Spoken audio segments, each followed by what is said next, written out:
Hi everyone, welcome to Lipstick on a Rig. Today we're going to be making this small flower that is a perfect accent for wine koozies, baskets, beanies, anything like that. For this project we're going to be using two different colored skeins of size 4 medium weight acrylic yarn. And we'll also be using a size F or 5 crochet hook. And if you don't have this exact size, that's fine, just try to get as close as you can. We're going to begin this project with the color that you want on the inside of your flower, so for me that's yellow. And we're going to tie a magic circle. And if you're unfamiliar with any of the stitches used in this pattern, please check the links in the description because I'll have my stitch tutorials listed there. Once you have your magic circle in place, go ahead and chain 2.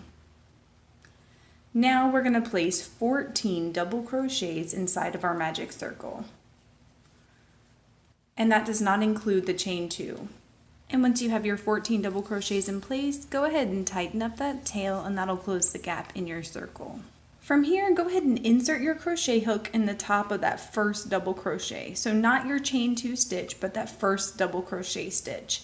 And we're going to actually place a slip stitch here, but we're going to yarn over with our next color. And this is going to be the color that you're going to use on your petals. So go ahead and yarn over with that. Oops. And if your loops get out of whack, you can just tighten those two tails by pulling them. So from here, what we're going to do is we're going to place 2 double crochets in that same exact stitch that we placed our slip stitch, so right here.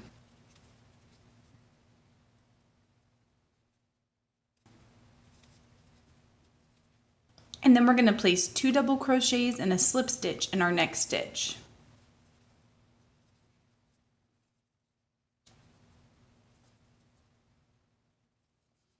And we have created 1 petal.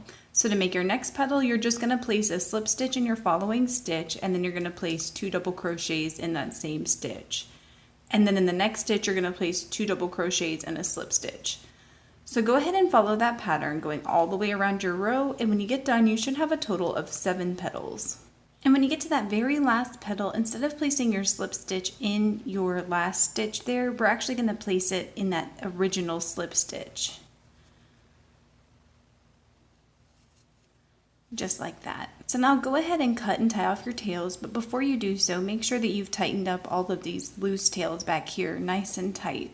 And once you're done, your flower should look something like this. Please let me know in the comments below if you experienced any issues while you're trying to make this, and I will do my best to help you out. If this video helped you, please give it a thumbs up and consider subscribing to my channel, Lipstick on a Rig.